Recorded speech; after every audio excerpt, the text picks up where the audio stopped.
So everybody's talking about this video that emerged of RFK Jr.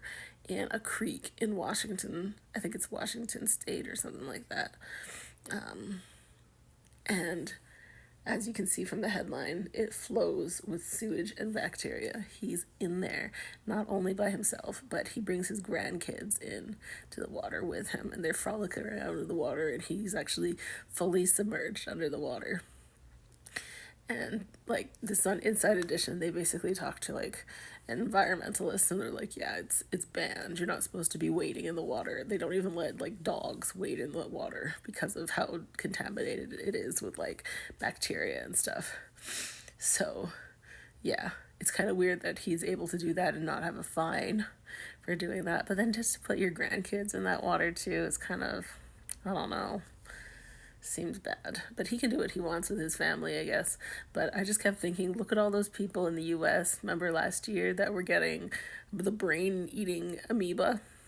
It's because they were in like lakes or rivers and stuff like that where the bacteria was, and they were submerging their whole bodies in the water, and that's how they got it.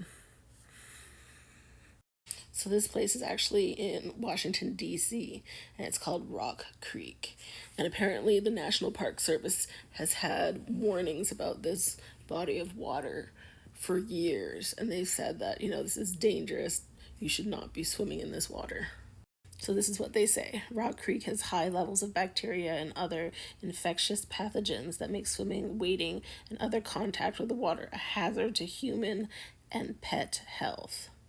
Isn't that kind of shocking that he would put himself as a senior citizen? He's 71 years old, and then those kids who look like they're under the age of maybe 8 or 7 years old into that water.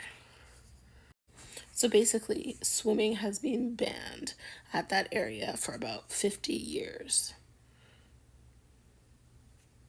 I didn't hear in any of these other stories about him being fined for swimming in a place where it's been banned for 50 years. What do you think about this?